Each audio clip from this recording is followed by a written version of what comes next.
Silver scrubbed the stone floor of the palace's east corridor with mechanical precision, her platinum blonde hair tied back in a severe bun, head down, movements practiced and invisible. She'd perfected the art of being nobody over the past 2 years. Just another servant, another face in the background, another Omega hiding behind heavy scent suppressors and shapeless clothes. The suppressors dulled her natural scent to almost nothing, making her seem like a low-ranking beta at best. That's how she survived.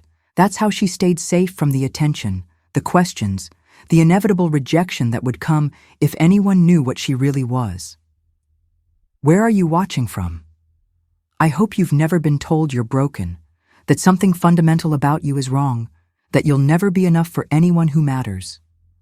The palace bustled with preparation for tonight's feast.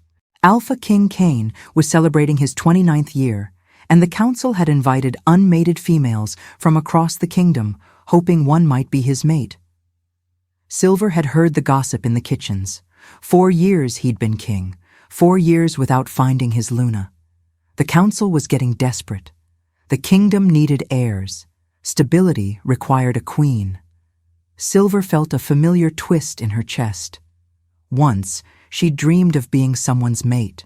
Once, she'd believed the moon goddess had made someone for her, someone who would look at her like she was precious. That dream had died 3 times over, buried under the weight of 3 separate rejections. 3 different alphas who'd all said the same thing in different words. Something about her was wrong. She squeezed her cleaning rag into the bucket, watching dirty water swirl. The first rejection had been when she was 18, fresh and hopeful, and so naively certain that finding her mate would be the beginning of her happily ever after. Derek had been a warrior from her home pack, strong and respected. When the mate bond snapped into place between them during a pack gathering, Silver had felt like the moon goddess herself had blessed her. She'd approached him with shy excitement, her heart racing, already imagining their future together. Derek had smiled at first, reaching for her hand. But then he'd leaned in, inhaled deeply to take in her scent as was traditional, and his entire expression had transformed. Confusion first, his brows drawing together, then discomfort, his nose wrinkling slightly, then something that looked horribly like disgust. "You smell wrong," he'd said, and each word had felt like a physical blow. "Your Omega scent, it's heavy, wrong, like broken Omega. Like infertile." He'd stepped back, putting distance between them. "I can't mate with someone who can't give me pups. I'm sorry, but no. I reject this bond." Silver had tried to argue, her voice shaking. "But the healers said I'm healthy. I've never had any problems. Maybe it's just—" "My instincts don't lie," Derek had interrupted. "Alpha instincts can sense these things. There's something wrong with your Omega nature. You won't be able to breed. I need heirs, Silver. I need a mate who can give me a family. You can't." The rejection had been swift, brutal, and public. Derek had made the formal declaration in front of witnesses, severing the mate bond before it could be completed. Silver had felt it snap, a tearing sensation in her chest that left her gasping and broken. She'd gone to the pack healers afterward, desperate for answers. They'd examined her thoroughly, checking her reproductive system, her hormone levels, everything they could think of. The physical examination showed no obvious problems. But when pressed about Derek's reaction, the healers had exchanged uncertain glances. "Alpha instincts are rarely wrong about these things," the head healer had said carefully. "If he sensed infertility, there's probably something we're not detecting with our current methods. Some Omegas carry genetic markers for barrenness that don't show up until they actually try to conceive. Perhaps you're one of them." Silver had left that appointment feeling hollow, broken, fundamentally flawed in a way that medicine couldn't fix and that would prevent her from ever having the family she'd dreamed of. The second rejection came 2 years later, and Silver had approached it with far more caution. She'd felt the mate bond with Marcus, a traitor who'd come through her territory, but she'd waited before saying anything. Watched him, tried to gauge whether he might be different, whether he might be able to accept her, despite whatever flaw she carried. Marcus had been kind at first, charming even. He'd courted her for 3 days before the mate bond had become too strong for either of them to ignore. When Silver had finally admitted what she was, what Derek had said, Marcus had assured her it didn't matter. "Derek was an idiot," Marcus had said, taking her hand. "You're my mate. That's all that matters. We'll figure everything else out." Silver had allowed herself to hope, to believe that maybe Derek had been wrong, that maybe this time would be different. For a week, she'd been happier than she'd been since before the first rejection. Marcus treated her well, talked about their future, made her feel valued. Then he'd taken her to meet his family, other traders passing through. And when they'd all gathered in the same space, all breathing in her scent, Silver had watched their expressions change. The same confusion, the same discomfort. Marcus's mother had pulled him aside, speaking in whispers that weren't quite quiet enough for Silver to miss. "Her scent is strange, son. Too heavy, too demanding. It doesn't smell right for breeding. Are you sure about this?" That night, Marcus had come to her with regret in his eyes. "Your scent is strange," he'd said, echoing his mother's words. "I didn't notice it at first because the mate bond was so strong, but my family's right. It doesn't smell fertile. It smells like a challenge I'm not sure I can meet. I can't build a family with a barren omega, Silver. I need children to carry on my trading routes, to inherit what I've built. I'm sorry, but I have to reject this bond." The second rejection had hurt worse than the first because Silver had allowed herself to hope. She'd believed Marcus when he said Derek was wrong. She'd let her guard down. And then she'd been rejected again for the exact same reason. This time, she'd visited different healers in a different territory. They'd run the same tests, found the same lack of obvious problems, and given her the same uncertain answer. Alpha instincts don't lie. If 2 different alphas have sensed infertility, it's probably real. We just can't detect the specific issue. The third rejection, 2 years after that, had been the worst. The one that had finally broken Silver completely. Brennan had been an alpha from a neighboring pack, powerful and confident, and absolutely certain of his own superiority. When the mate bond had formed, Silver had actually tried to run. She'd learned her lesson twice over. She knew what would happen, but Brennan had pursued her, had caught her, had insisted they talk about the bond. "I've heard about you," he'd said, and Silver's stomach had dropped. "The omega who's been rejected twice. The one who smells wrong. I wanted to see for myself." Silver had known then that this wouldn't end well, but the mate bond had been strong, pulling at her, and part of her had wondered if maybe, just maybe, a stronger alpha would be different. Brennan was certainly stronger than Derek or Marcus. Maybe his instincts would read her differently. They hadn't. Brennan had called a pack gathering to announce his mate. Silver had begged him not to, had a horrible feeling about what was coming, but he'd insisted. And then, in front of over 100 wolves from both their packs, he'd made his pronouncement. "This is Silver," he'd announced, gesturing to her. "The omega the moon goddess supposedly chose as my mate. But there's a problem." He'd paused dramatically, and Silver had felt ice forming in her veins. "She's defective. I can smell it. Her omega scent is wrong, broken. It reeks of infertility. The moon goddess made a mistake with this one." The gathered wolves had murmured, some shocked, some pitying, some agreeing with Brennan's assessment.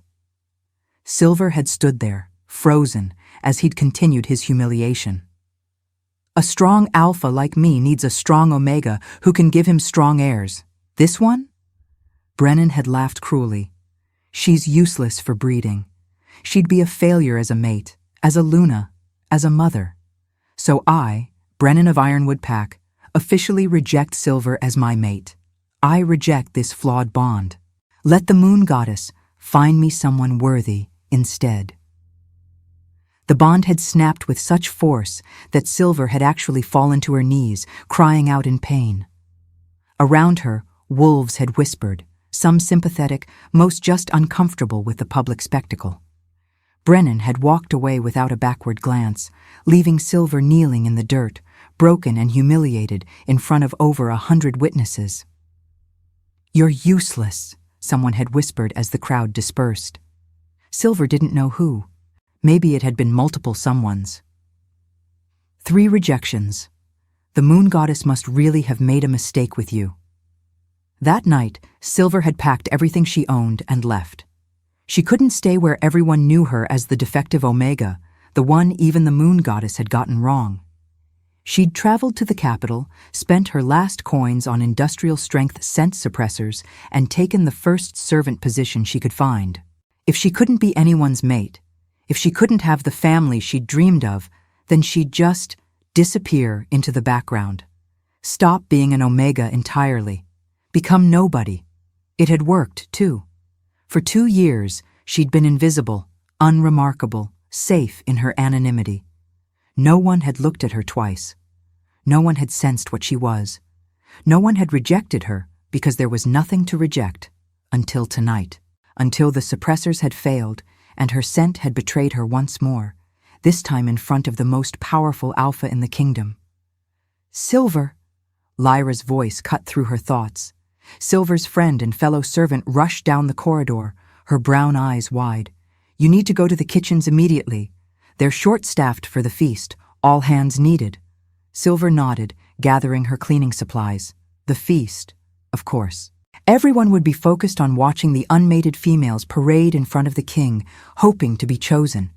Silver would be in the background as always, serving food, refilling drinks, being invisible. The kitchens were chaos. Dozens of servants rushed around preparing elaborate dishes, the head cook shouting orders, steam rising from massive pots. Silver took her assigned position, helping to plate the main course. Her hands moved efficiently, muscle memory from 2 years of service taking over. "Did you take your suppressors today?" Lyra whispered, appearing beside her with a tray. Silver frowned. "Of course. Why?" "Because I can smell you. Just faintly, but I can smell Omega." Lyra's eyes were concerned. "You need to take more. If anyone at the feast notices—" "I took the normal dose this morning," Silver interrupted, worry creeping into her voice. She'd been on the same suppressors for 2 years. They shouldn't be failing now. Unless— Her stomach dropped. When was the last time she'd checked the expiration date? She'd been reusing the same prescription, buying from a discount supplier who didn't ask questions. What if they'd given her expired ones? "Take more now," Lyra urged, "before service starts." But there was no time. The feast was beginning, servants were needed immediately, and Silver was swept into the rush of service. She'd just have to be extra careful, stay far from the head table where the king sat, keep her head down even more than usual. The great hall was magnificent, lit by hundreds of candles, long tables filled with nobles and warriors. At the head table sat Alpha King Cain, looking every inch the ruler. Even from across the hall, Silver could see his powerful build, his golden hair catching the candlelight, the way every eye in the room seemed drawn to him. He looked bored, she noticed, politely interested in the females being presented to him, but ultimately detached. Silver moved through the crowd with practiced invisibility, refilling wine cups, clearing plates. She kept her distance from the head table, stayed near the back walls. Everything was fine. The suppressors were holding well enough. She just had to get through the next few hours. Then disaster struck in the form of a clumsy noble who stumbled backward directly into Silver, sending her tray crashing to the floor and knocking her hard into the stone wall. Silver gasped in pain as her shoulder hit the stone, and in that moment of shock and pain, something inside her snapped. Not physically, but chemically. As if the stress and impact had burned through the last of her suppressor dose all at once. Her scent flooded the hall. Not the dulled, barely there scent of a suppressed Omega, her real scent, full and undiluted and devastatingly strong. It rolled out from her in waves, filling the space around her, spreading through the hall like wildfire. Silver froze in horror as every alpha in the vicinity turned to stare at her. but their reactions weren't what she expected. Most of them looked confused, uncomfortable. They could smell Omega clearly, but something about the scent was putting them off, making them turn away, all except one. At the head table, Alpha King Kane's head snapped up like he'd been struck. His amber eyes, which had been half-lidded with boredom, suddenly blazed with intensity. His entire body went rigid, every muscle tensing. And then he was moving, standing so abruptly his chair crashed backward, crossing the hall with inhuman speed. Silver tried to run. Every instinct screamed at her to flee, to hide, to get away before another rejection could destroy what was left of her heart. But Kane was faster. He caught her wrist gently, his touch sending electricity racing up her arm, and the mate bond slammed into both of them with the force of a physical blow. "Mate," Kane breathed, his voice rough with wonder and possession.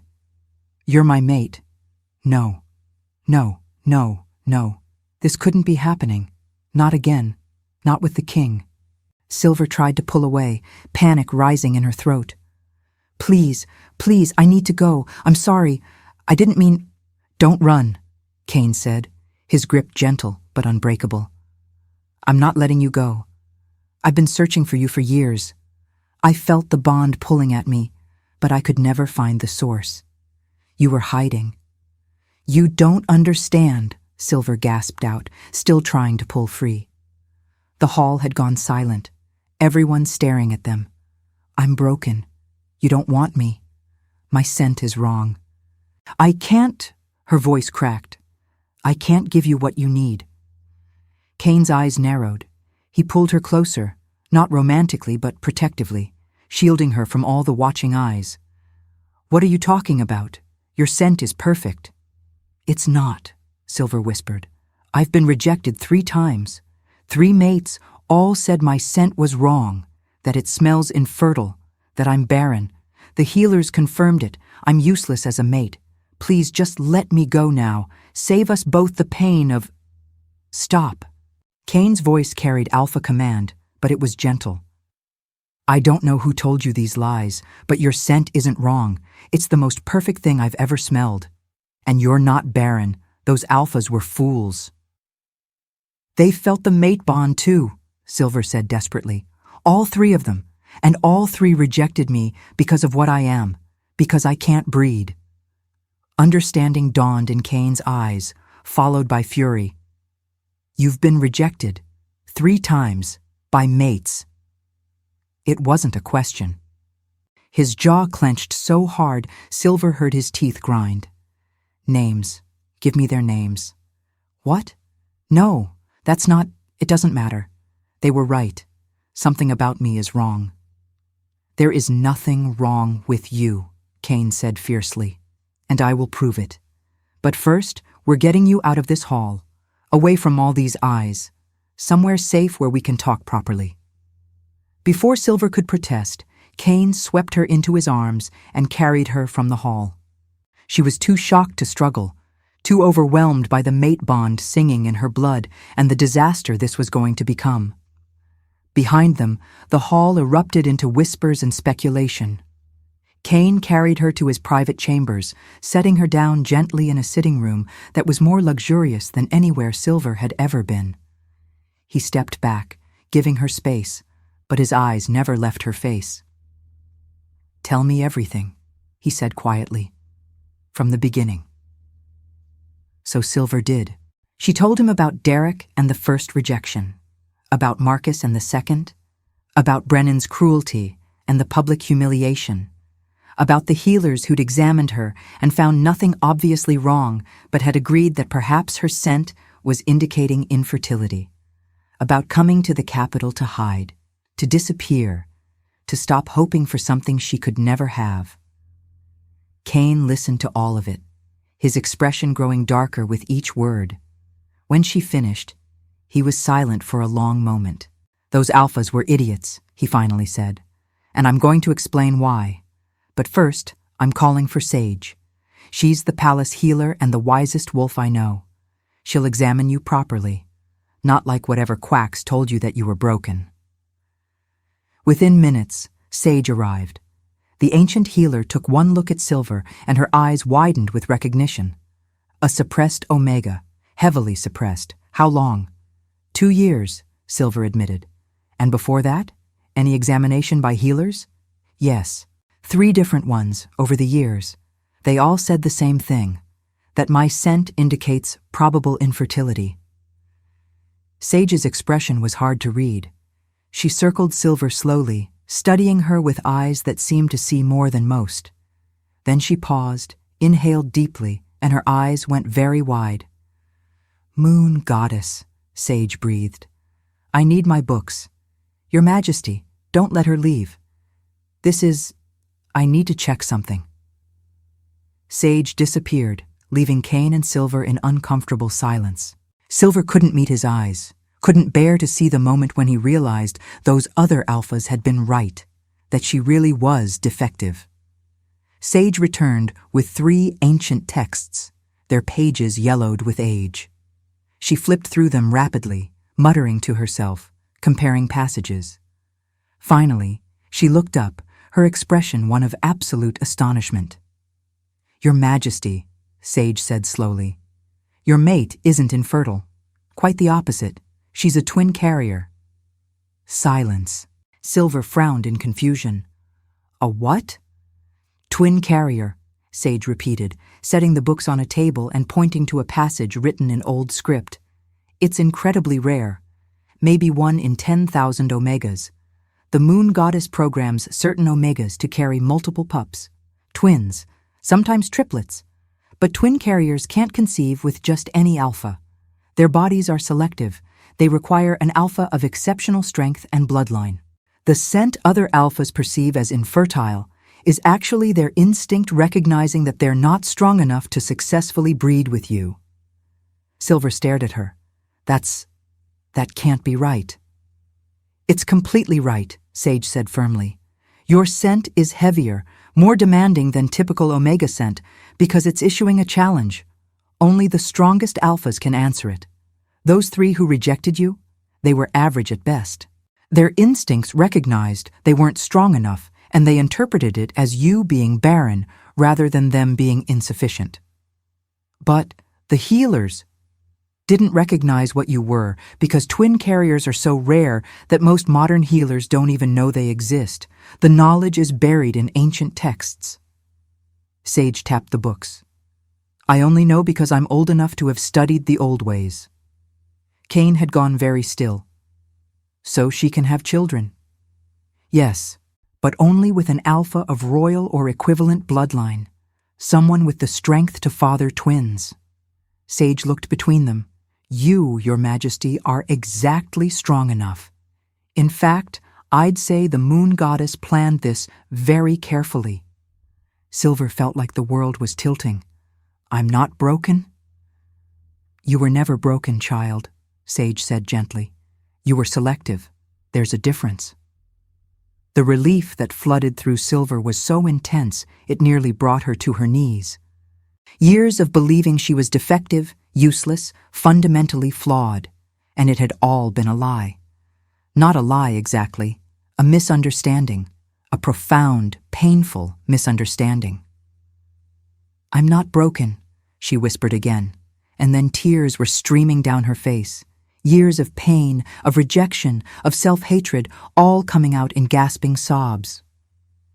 Cain moved to her side immediately, pulling her into his arms. "You were never broken," he murmured into her hair. "Never. Those alphas were too weak for you. That's all. You were waiting for me." Silver cried against his chest until she had no tears left. When she finally pulled back, embarrassed and exhausted, Cain's shirt was soaked, but his eyes were kind. "I need time," Silver said hoarsely. It's a lot. I thought I knew what I was, who I was, and now everything is different." "Take all the time you need," Cain said. "But know this, I'm not going anywhere. You're my mate. I felt the bond the moment your scent reached me. And I'm not rejecting you, ever. I don't care if you're a twin carrier or if you can have children at all. I want you because you're mine and I'm yours. Everything else is secondary." Those words, that promise, it was more than Silver had dared to hope for. But the trauma of 3 rejections didn't disappear with one conversation. Trust had to be rebuilt. Healing had to happen. Over the following weeks, Cain courted Silver properly, and it was unlike anything she'd experienced with the others. Derek had moved fast, eager to claim his mate and start producing heirs. Marcus had been charming but superficial, talking about the future without really seeing her. Brennan had been performative, more interested in the status of having a mate than in her as a person. Cain was different. He moved slowly, giving Silver space to breathe, to heal, to learn to trust again. He didn't pressure her to accept the mate bond immediately, or move into his chambers or take on Luna duties. Instead, he simply spent time with her. Their first real conversation happened 3 days after the feast in the palace gardens. Cain had invited her to walk with him, and Silver had accepted nervously, still half expecting him to suddenly change his mind about wanting her. "Tell me about yourself," Cain had said as they walked among autumn flowers. "Not about the rejections, not about what others said you were. Tell me who you actually are." The question had caught Silver off guard. No one had ever asked that before.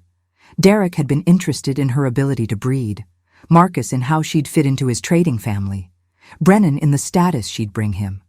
None of them had cared about who she was as a person. "I don't know anymore," Silver had admitted quietly. "I used to know. Before the rejections, I was hopeful. I liked to read, to garden, to help at the pack school with the pups. I thought I'd be a mother someday, that I'd have my own family. But after—" She'd trailed off, swallowing hard. "After 3 alphas told me I was broken, I stopped thinking about who I was. I just tried to be invisible." "You're not invisible to me," Cain had said firmly. "You're the most visible thing in any room. Your scent calls to me like nothing ever has. And I want to know you, Silver. Not the broken Omega those idiots saw. The real you." So Silver had talked. Hesitantly at first, then more freely as Cain listened without judgment. She'd told him about her love of reading, how she'd devoured every book in the palace library during her time as a servant, about her talent for gardening, how she'd secretly tended a small plot behind the kitchens, about her longing to work with children, a dream that had died when she'd accepted she'd never have her own. Cain had listened to all of it, asking questions, genuinely interested. And then he'd shared about himself, not the king everyone saw, but the man beneath the crown. How he'd lost his parents young and had to grow into leadership before he was ready. How he'd felt the mate bond pulling at him for years but had never been able to locate the source. How lonely it was at the top, surrounded by people who wanted things from him but never really saw him. They'd talked until the sun set, and when they'd finally parted, Silver had realized something startling. She liked him. Not just as her mate, but as a person. He was intelligent, thoughtful, surprisingly funny. Being with him felt easy in a way being with the others never had. The walks became a daily routine. Every evening, Cain would find Silver, and they'd walk together, talking about everything and nothing. He told her about his day, the challenges of ruling, the politics and complications. She told him about the books she was reading, the plants she was growing, the slowly returning hope that maybe, just maybe, she wasn't as broken as she'd believed. Cain introduced her to his closest friends and advisors, not as my mate, but as Silver, someone important to me. Winter, the fierce beta female who captained his guard, had been skeptical at first. 3 rejections, Winter had said bluntly during their first meeting. "That's a lot of alphas saying the same thing. Why should we believe you're different, Silver?" "I don't know that I am," Silver had answered honestly. "I thought I was broken. Sage says I'm a twin carrier, that those alphas weren't strong enough. But I don't know. I've spent 6 years believing I was worthless. That doesn't disappear in a few weeks." Winter had studied her for a long moment, then nodded slowly. "At least you're honest.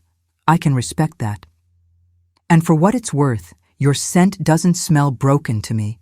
It smells challenging, like an omega who knows her worth and won't settle for less. Those alphas probably sensed that and ran scared. The approval from Winter, who was notoriously hard to impress, had meant more to Silver than she'd expected. Stone, the massive gamma who served as Kane's second, had been more welcoming from the start. The king hasn't smiled this much in years, he'd told Silver during a chance meeting in the palace corridors. Whatever you're doing, keep doing it. He deserves happiness. I'm not trying to do anything, Silver had protested. Exactly, Stone had said with a knowing smile. You're just being yourself. That's what he needs. But despite the support of Kane's inner circle, despite the daily walks and deepening conversations, Silver still struggled to fully trust. The trauma of 3 rejections ran deep. Every time Kane looked at her with affection, part of Silver waited for the moment when his expression would change, when he'd smell her scent more carefully and realize what the others had, when he'd reject her too. Kane seemed to sense this. One evening, about 3 weeks after they'd met, he'd stopped their walk in a quiet corner of the gardens and taken both her hands in his. I know you're waiting for me to reject you, he'd said quietly. I can feel it through the bond. Every time I get close, you tense. Every time I call you mate, you flinch slightly. You're waiting for me to realize what those others saw and change my mind. Silver had tried to pull away, embarrassed at being so transparent, but Kane had held on gently. I'm not going to change my mind, he'd continued.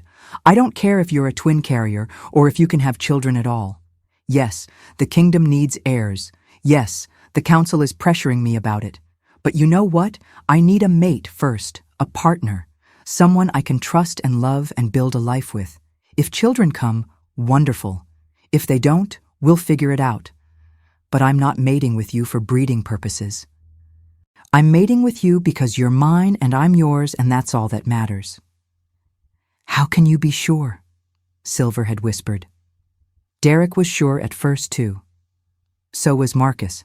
Then they got to know me and realized that they weren't strong enough. Kane had interrupted firmly. Silver, I've met thousands of wolves in my life. I've smelled thousands of omega scents. None of them felt right. None of them called to the mate bond the way yours does. Your scent doesn't smell broken to me. It smells perfect. It smells like home. And I trust my instincts more than I trust the instincts of 3 alphas who couldn't recognize a gift when the moon goddess literally handed it to them.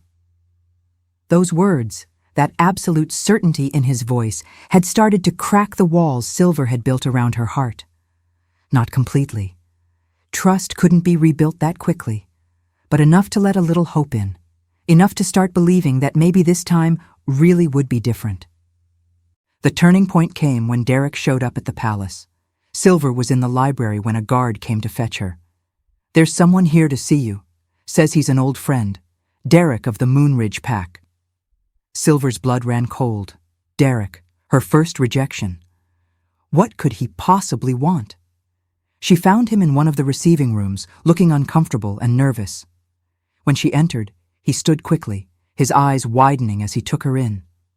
Silver wasn't dressed as a servant anymore. She wore a simple but elegant dress, her platinum hair clean and styled, looking every inch what she was, the Alpha King's mate, even if the bond wasn't yet fully completed. Silver, Derek said, trying for a smile that came out as a grimace. You look, well. What do you want, Derek? I heard the news that you're King Kane's mate. I wanted to apologize for what I said 6 years ago. I was young and stupid and you rejected me, Silver said flatly. You told me I smelled wrong, that I was broken and infertile. You broke my heart and made me believe I was worthless. I know, and I'm sorry, but I've been thinking. Maybe I made a mistake. Maybe we could... You want to try again, Silver said, understanding dawning. Now that you know I'm the king's mate, now that there's status involved, suddenly I'm not broken anymore? Derek had the grace to look ashamed. It's not just that. I've regretted it for years. The bond, It's still there, Silver. Faint, but there. We could complete it. You could. The bond is there because you never officially completed the rejection, Silver interrupted. But I'm completing it now. I, Silver, reject you, Derek of Moonridge Pack. I sever whatever bond existed between us. You don't get to decide I'm acceptable now that there's a crown involved. You made your choice 6 years ago. Live with it. The bond between them snapped audibly, Derek gasping as if struck. Silver felt only relief. One tie to her painful past, severed cleanly.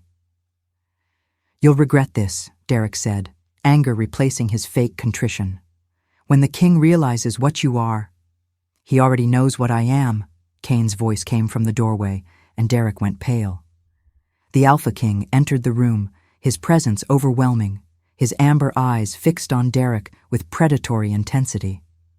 He knows she's a twin carrier. He knows she's selective. He knows she's mine. And he knows that any Alpha who rejected her was too weak to deserve her. Are you going to be a problem, Derek of Moonridge? Derek backed away, showing his throat in submission. No, Your Majesty. I'll leave. I'm sorry for disturbing. You rejected my mate, Kane said softly, and his voice was deadly. You broke her heart. You made her believe she was worthless. If I ever see you near her again, ever hear that you've spoken about her, I will consider it a personal insult. Do you understand? Yes, Your Majesty. Get out of my palace. Derek fled. Kane turned to Silver, and the fury in his eyes softened immediately. Are you all right? I severed the bond, Silver said, and she was surprised to find she was smiling. He wanted to try again now that I'm valuable, and I rejected him. Officially. Good, Kane said fiercely, pulling her into his arms. He never deserved you. None of them did. Standing in Kane's embrace, feeling his heartbeat against her cheek, Silver finally let herself believe it. She wasn't broken. She never had been. She'd been waiting for the right Alpha, for this Alpha, for her true mate. I'm ready, she whispered. Ready for what? To complete the bond, to stop being afraid, to trust that you mean what you say. Silver pulled back to look up at him. I'm ready to be yours. Kane's eyes blazed. Are you sure? I'm sure. The mating ceremony was held under the full moon 2 weeks later. It was smaller than traditional royal ceremonies because Silver wanted it that way. Just close friends, the council, and the most important pack members. She wore white furs and had flowers woven into her platinum hair. When Kane marked her, completing the bond, Silver felt something inside her click into place. Like a door that had been locked for years suddenly opening. The bond flooded her system with warmth and rightness and love. And something else. A stirring of power, a gift awakening. Sage noticed it immediately. Your gift is manifesting. Life multiplier. I've read about it in the texts. Twin carriers often have related gifts. You'll be able to multiply things. Start small. Food, herbs, energy. But eventually, you'll be able to multiply life itself. That's how you'll sustain twins when you carry them. Silver was fascinated by her new ability. She started practicing, small things at first. A single healing herb becoming 2. A small meal multiplying to feed more people. Energy doubling when she was tired. It felt like magic, like a gift she'd always had but never known how to access. 2 months after the mating ceremony, Silver realized she'd missed her heat. Not just delayed, completely absent. And she felt different. Fuller somehow. Like something inside her was growing. Sage confirmed it with a knowing smile. Pregnant. About 6 weeks, I'd say. Silver's hand went to her still flat stomach, wonder and terror warring inside her. Already? We've only been mated for... Twin carriers conceive quickly with the right mate. Your body recognized Kane immediately. Sage paused, then said carefully, I'll examine you more thoroughly next week, but I suspect, given your nature, you may be carrying more than one. Silver's heart skipped. Twins? It's likely. We'll know for certain soon. Silver told Cain that night, watching his face transform from confusion to wonder to joy. "You're pregnant?" "About 6 weeks. Sage thinks. She thinks it might be twins." Cain's eyes widened. Twins, moon goddess, twin carriers indeed. He pulled her close, his hand resting on her stomach with reverent gentleness. "We're having pups, maybe 2. Silver, His voice broke with emotion. "Are you happy?" Silver asked, needing to hear it. "Happy? I'm ecstatic. Terrified, but ecstatic." Cain kissed her forehead. "You're giving me everything I never dared to dream of. A mate, a family, everything." At 8 weeks, Sage confirmed it officially. Twins. I can sense 2 distinct heartbeats, 2 separate auras. And Silver. They're both alphas. The room went very quiet. Cain stared at Sage. "Both? Are you certain?"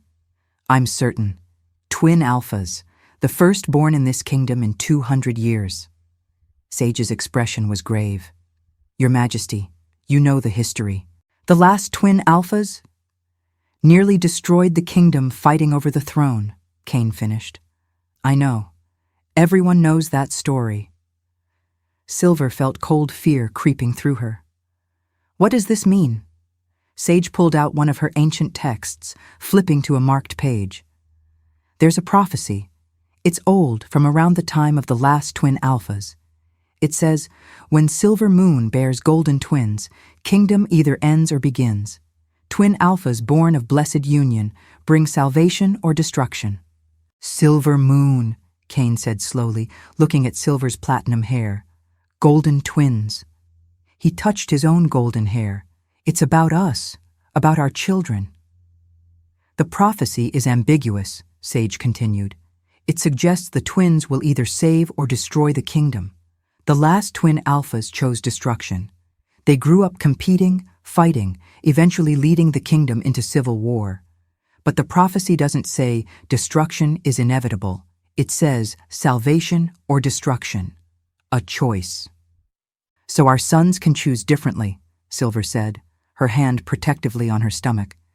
"They don't have to fight." "No, they don't. But raising twin alphas to work together instead of compete will be challenging. Twin alphas are born with instincts to dominate, to be alpha, having 2 in the same family, both with equal claim to power. Historically, it's ended badly." Cain's jaw set with determination. "Then we'll make history differently. We'll raise them to be partners, not rivals. To be each other's greatest strength, not greatest threat." "I hope you can," Sage said quietly. "Because if the prophecy comes true in the wrong way, if they choose destruction, it could mean the end of everything." The news of the twin alphas spread through the kingdom like wildfire. Reactions were mixed. Some saw it as a blessing, a sign of the moon goddess's favor. Others saw it as a curse, a repeat of the tragedy from 200 years ago. The council was divided, with heated debates about what it meant for the kingdom's future. A few council members, led by an old alpha named Mordrin, even suggested terminating the pregnancy. "For the safety of the kingdom," Mordrin argued in a council meeting. "We can't risk another civil war. Twin alphas are too dangerous." Silver, who'd been allowed to attend as the Luna, felt rage burn through her. Before Cain could respond, she stood, her voice cutting across the room. "Let me make something very clear, Mordrin. These are my children, my sons. And if any of you think I'm going to terminate a pregnancy because you're afraid of a 200-year-old prophecy, you're insane. These twins will be raised to work together, to support each other. They will not fight because we will not create an environment where fighting is necessary or rewarded. The prophecy says salvation or destruction. We're choosing salvation." The council stared at her, some shocked, some impressed. Mordrin opened his mouth to argue, but Cain cut him off. "My mate has spoken, and I agree with every word. This pregnancy continues. These twins will be born, and anyone who has a problem with that can leave my council." Cain's voice carried absolute authority. "The prophecy speaks of a choice. Our sons will have that choice. We'll make sure they choose correctly. The debate ended there, but Silver could see the worry in some faces. She understood it. Twin alphas were genuinely dangerous if they competed for power. But she refused to believe her children were doomed to destroy each other. They just needed to be raised with love, with equal value placed on both of them, with understanding that strength came from unity, not domination. As the pregnancy progressed, however, it became clear this wouldn't be easy. Twin alpha pups were larger, stronger, more demanding than typical pups. At 4 months pregnant, Silver looked like she was 6 months along. At 5 months, she could barely walk without help. The twins were growing at an accelerated rate, taking enormous amounts of energy from her body. This is normal for twin alphas, Sage explained, her face creased with concern. But normal doesn't mean safe. Silver, your body is under immense strain. Twin alpha pregnancies have a high mortality rate for the omega.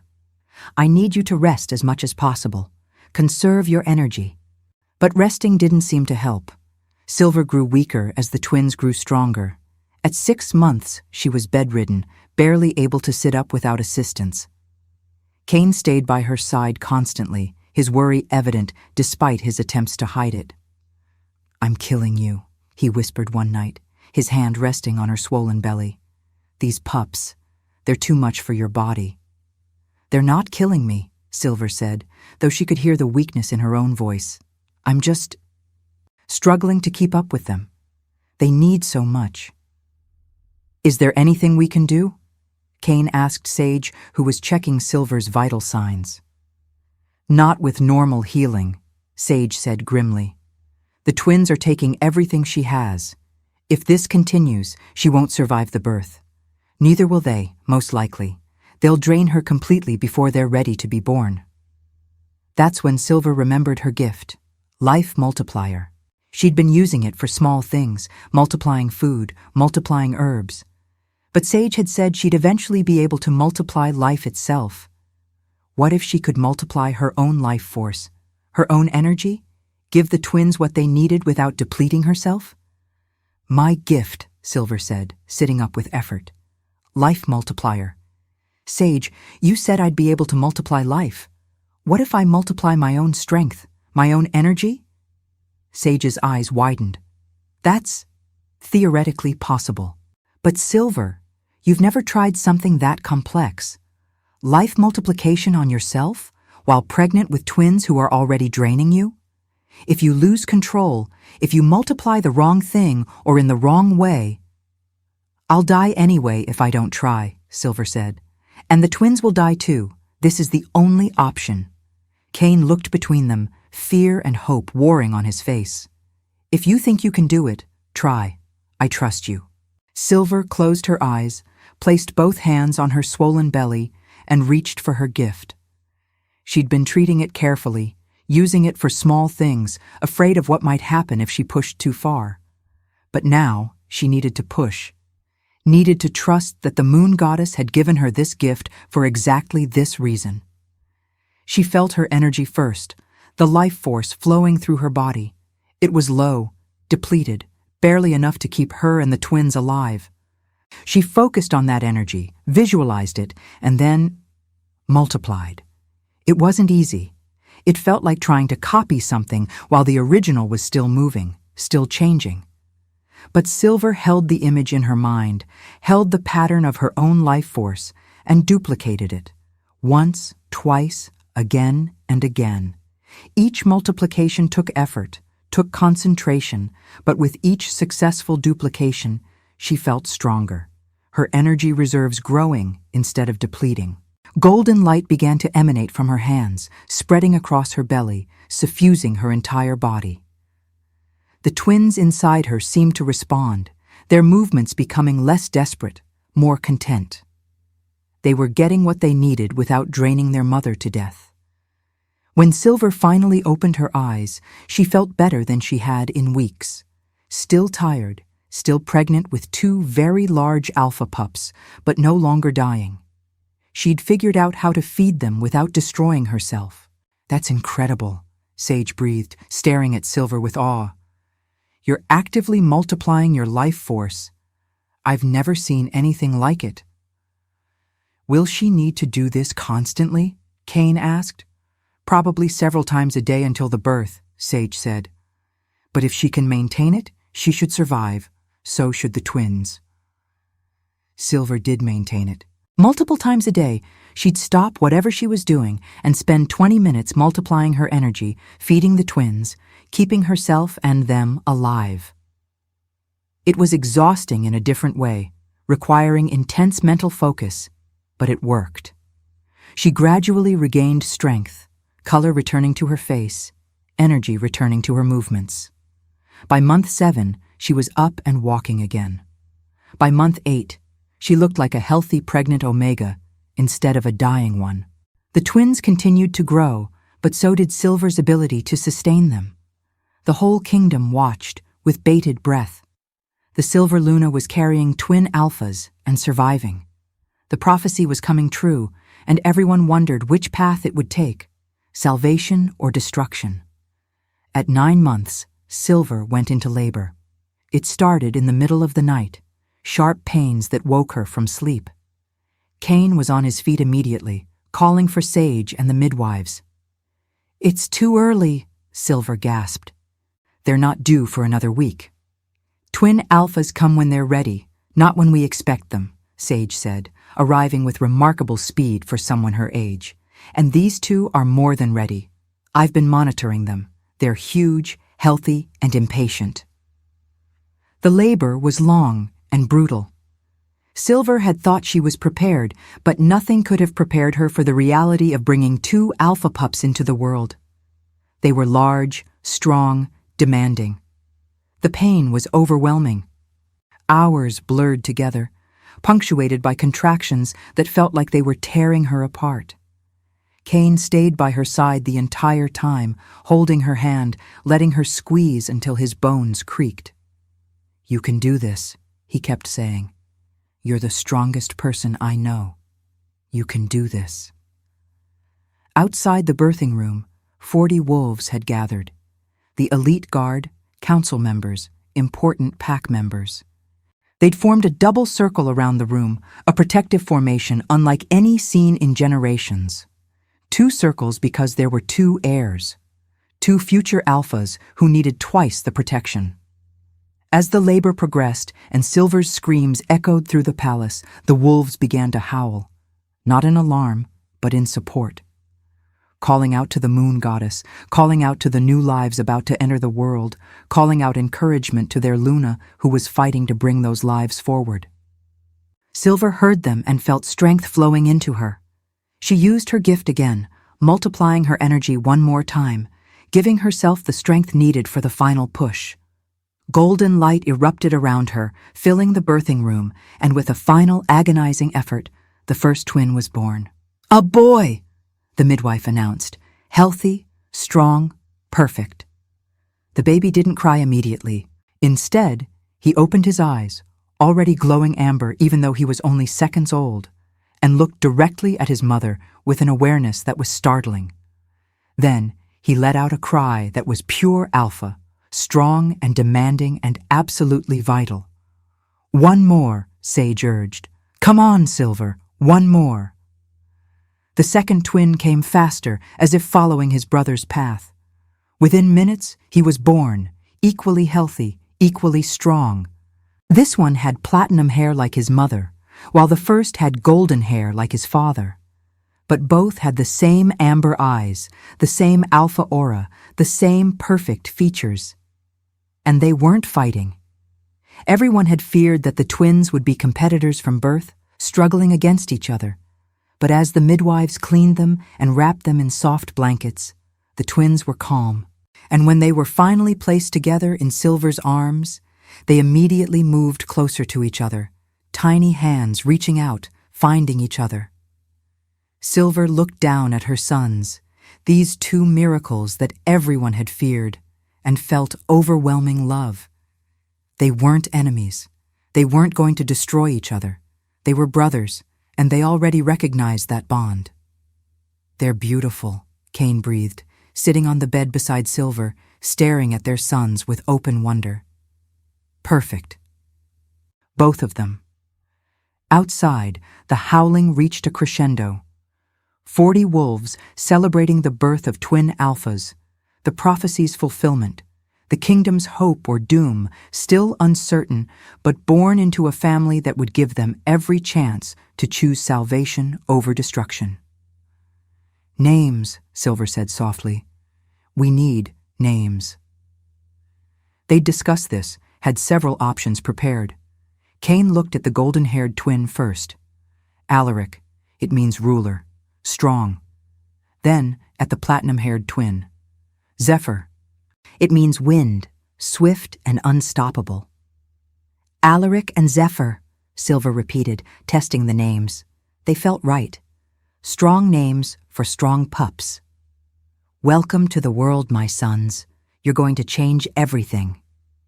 As if in response, both twins opened their eyes and looked at their mother. And Silver could have sworn she saw understanding there, despite their age. Recognition. Promise.